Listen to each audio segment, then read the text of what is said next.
Mtazamaji, karibu sana, karibu sana.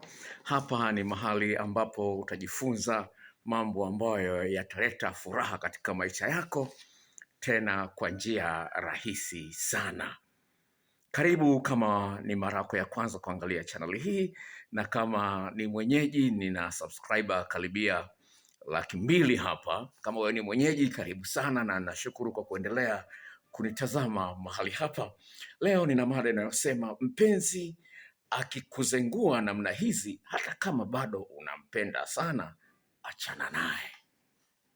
Nasema hivi, mpenzi akikuzengua katika maeneo haya, hata kama bado unampenda, achana naye kabisa, maana uko mbele unakoenda atakuletea mambo magumu sana. Nikuletee message iliyoleta mada hii. Hii ni mchatisho na dada fulani. Sikiliza, Dokta, habari ya siku. Nina swali kidogo, naomba unisaidie hivi. Hii hali ni ya kawaida au sio ya kawaida? Kweli mtu ambaye unampenda na yeye anadai kwamba anakupenda na mko kwenye mahusiano naye miaka 2, anakaa kimya hata zaidi ya siku 5, kweli hapo kuna mapenzi? Na hii dokta, ni mara ya pili inatokea. Kama tulikuwa tunachati alafu tuna mabishano fulani, basi anaamua kukaa kimya hata siku 5 zinaisha. Nataka kujua dokta, kama kweli ananipenda huyu mtu au anaigiza tu, lakini naomba unisaidie, maana nisije nikapoteza muda wangu bure na kuishia mahali pabaya. Unajua ni nini? Ni kweli huyu mtu nampenda sana, na kweli unamuona ni wa muhimu katika maisha yako, usingependa umpoteze. Lakini cha kwanza ambacho unapaswa kukiangalia kwanza, kutokana na Biblia, kitabu cha Mithali sura ya 4 mstari wa 23 inasema hivi, linda moyo wako kuliko vyote unavyovilinda. Ni kweli unampenda, lakini anakuumiza katika maeneo yafuatayo ambayo tutayazungumzia. Ni kweli unampenda, lakini anakuumiza, anakuhuzunisha, anakukosesha raha. Ni kweli unampenda sana, usingependa mwachane naye, lakini anakuumiza. Kwa hiyo unapokubali kuumia wakati huna mbinu, huna mkakati wa kumsaidia huyu mtu abadilike awe kama ulivyokuwa unatarajia mwanzoni, umevunja amri ya Mungu. Mungu amesema kwamba linda moyo wako kuliko vyote unavyovilinda, Mithali 4:23. Sasa basi, huyu dada yuko kwenye mapenzi na huyu kaka, angependa aolewe, awe na nyumba, awe na watoto, na watu washangilie kwamba mtoto wetu ameolewa. Sasa hatari iliyopo ni kwamba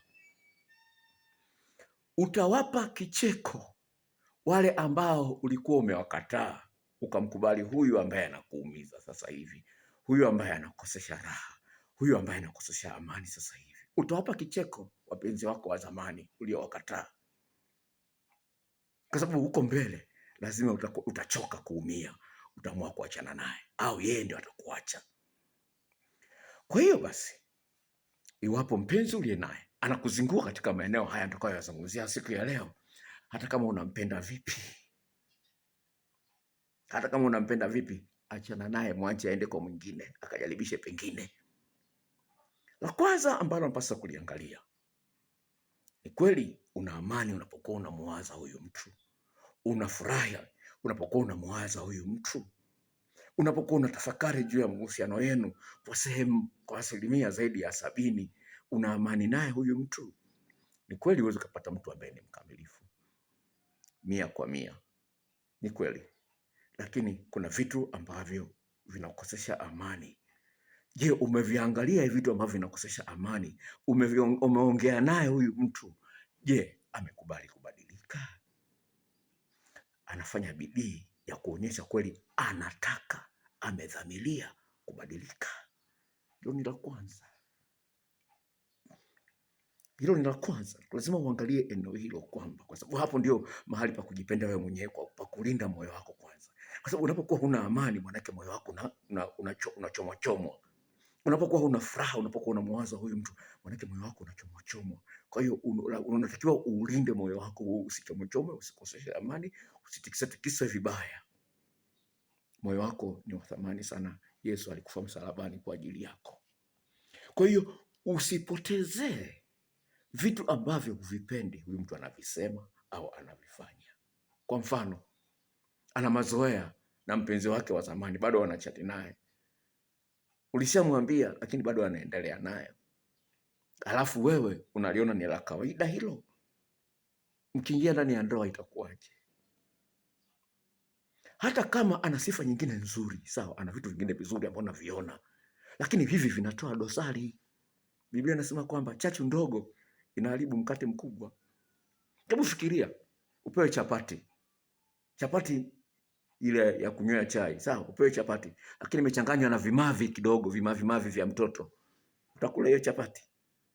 Kwa hiyo angalia kwa makini hapo. Lazima, lingine la msingi sana, uangalie, je, unapoelezea haja zako, unapoelezea mahitaji yako, unapoelezea vitu ambavyo huvipendi, huyu mtu anapokeaje? Anapokea kuonyesha kwamba kweli anasikitishwa kwamba alikuwa amekosea, anasikitishwa kwamba alishindwa kufanya kile kitu ambacho ulikuwa unakitarajia, anasikitika. Lazima kuwepo na hali ya toba ya aina fulani, kwa sababu Biblia inasemaje? Mungu huwapa neema wanyenyekevu, bali anapingana na wenye kiburi. Kwa hiyo kama hakubali makosa yake kwa urahisi, manake ana kiburi na Mungu atapingana naye. Sasa msaidie Mungu kupingana naye. Haleluya! Msaidie Mungu kupingana naye, kwa sababu imeandikwa Mungu anawapa neema wanyenyekevu, bali anapingana na watu wenye kiburi. Ndio unapoona kwamba huyu mtu unamwambia jambo la ukweli kabisa, alafu anapingana nalo. Hata angekuwa anakupa milioni 1 kila siku au kila dakika, manake Mungu atampingana naye kwa sababu ana kiburi. Sasa wewe kama Mungu anapingana naye, alafu wewe unakubaliana naye, manake ndio wewe unataka Mungu akupingane na wewe. Manake ndio ni kiburi. Manake Mungu amekwambia hivi, linda moyo wako. Sasa unafanya kiburi, unapingana na Mungu aliyekwambia kwamba linda moyo wako. Unapingana na Mungu, utamshinda. Utawapa kicheko wapenzi wa zamani, utawapa kicheko. Kuna vitu ambavyo ni vya thamani, lazima uviangalie. Kwa mfano, kuna mtu ambaye hayuko tayari, hata kama anakupenda kiasi gani, hayuko tayari kubadilisha dini yake. Hayuko tayari kubadilisha dini yake. Sawa? Hata kama anakupenda, hayuko tayari kubadilisha dini yake. Kwa hiyo lazima uwe na vipaumbele ambavyo hivi vitasimamia. Piga ua. Hapa siwezi nikabadilisha msimamo wangu. Hilo ni jambo la msingi sana.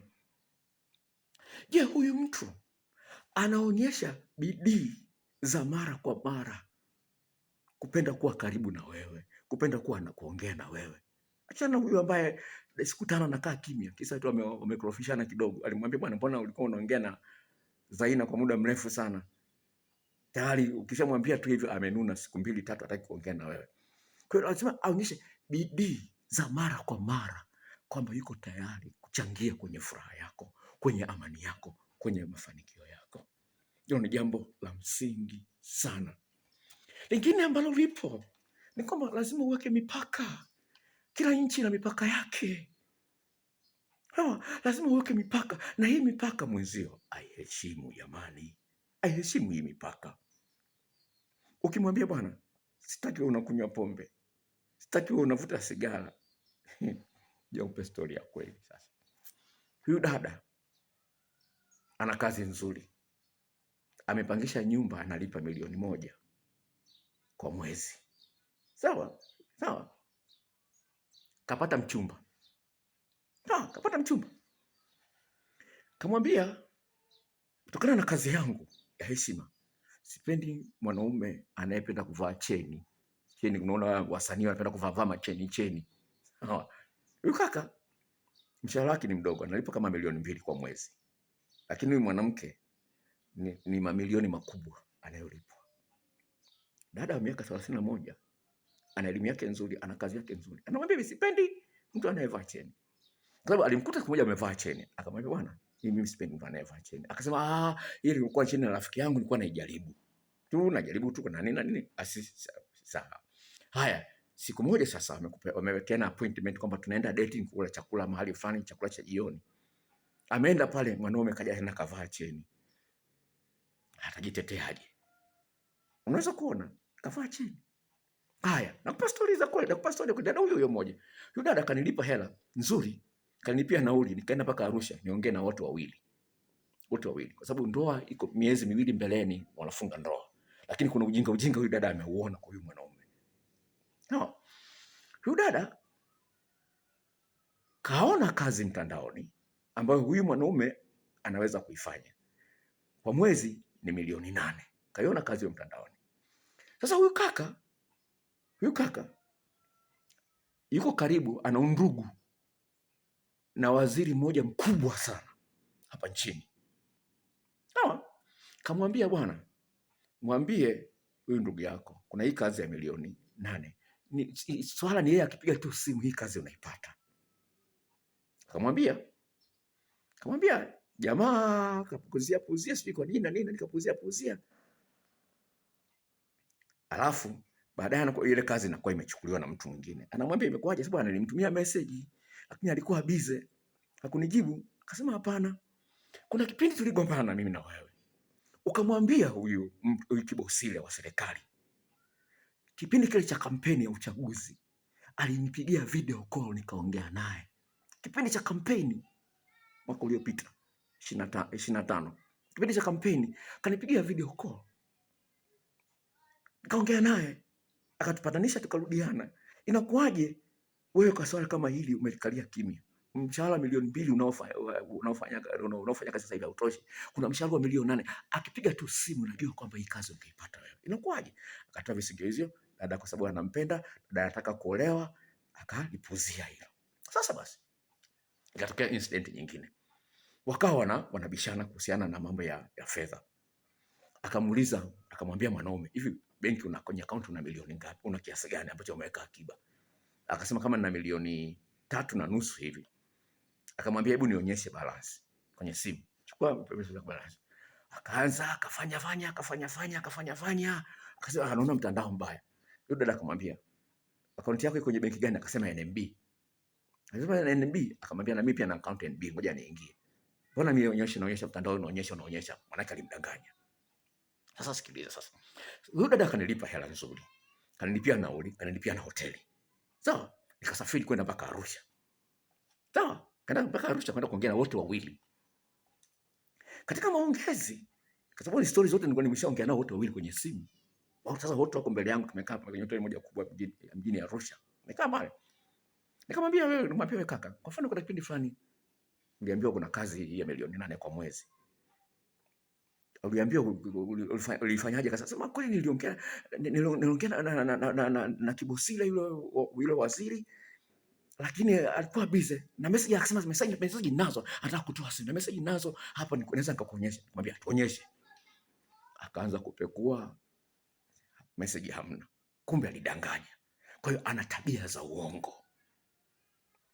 Unaweza kuona ana tabia. Mimi ndio nikamkomalia kwamba tuonyeshe hizo message. Akashindwa kuonyesha hizo message. Kwa hiyo ana tabia za uongo. Hapo harusi imepangwa miezi 2 inakuja ndoa inafungwa.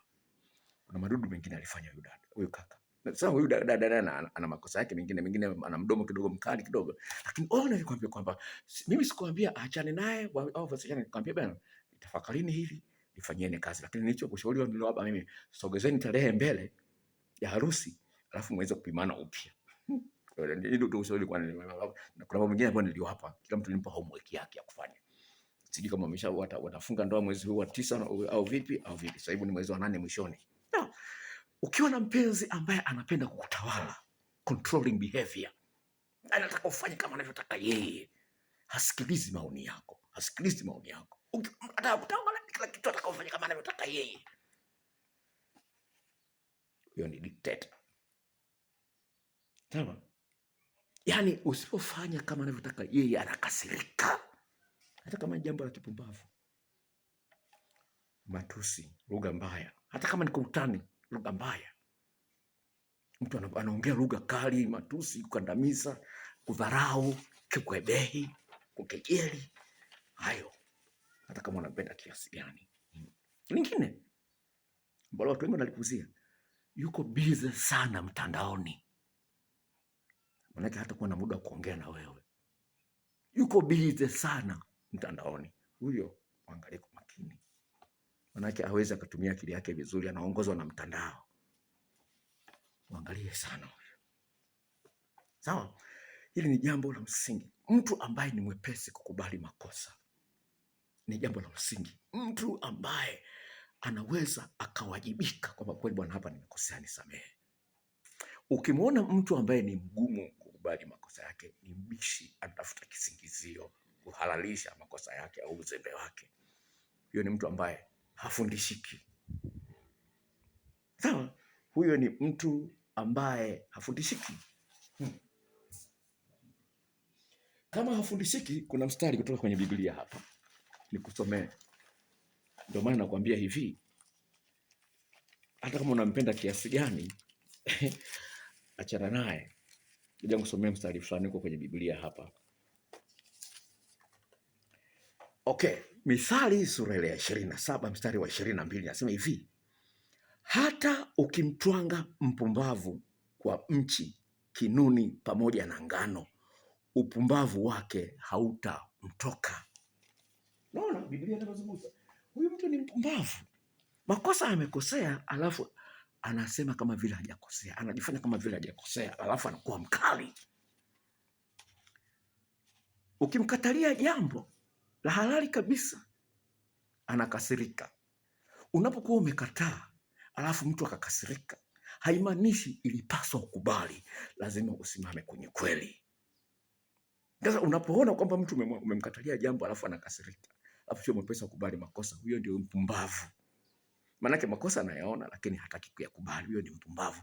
Hata ungemtwanga kwenye kinu, utaita mashehe, utaita mapadre, utaita maaskofu, hawezi akabadilika. Anahitaji muujiza kutoka kwa Mungu aliye hai. Sasa kama wewe si mtu wa maombi kama mimi, shauri lako. Hilo ni jambo la msingi sana. Mtu huyu wa visasi, kununa, hataki mawasiliano, wewe anakata mawasiliano, hataki kuongea na wewe, huyo ni sumu. Maana yake hayuko tayari kujirudi haraka, ana shingo ngumu, atakuja kukuua bure. Mtu ambaye anapenda kukununia, anataka kutawala, yani ufanye anavyotaka yeye. Usipofanya yeye ananuna, anakasirika, hataki kuongea na wewe, mwingine hataki kula, mwingine hataki tendo la ndoa, hataki kupata tendo la ndoa, ananuna. Huyo mtu sio mzuri. Hata kama mmekosana kiasi gani, msinyimani tendo la ndoa. Wanandoa, hata kama mmekosana kiasi gani, usiseme kwamba sababu sina hisia. Hakuna cha hisia. Usio kunya mpaka usiende kunya, uende kwenda kunya mpaka ujisikie kwenda kunya. Kama unataka kumpata tendo la ndoa leo, basi bali kwamba leo muachane kwa sababu una hisia naye sasa hivi. Hilo tendo la ndoa lina heshima zake, lina kazi zake nyingi sana za kuondoa uchungu. Kwa hiyo itumie ni katika maneno kama hilo. Sawa? Hilo ni jambo la msingi sana.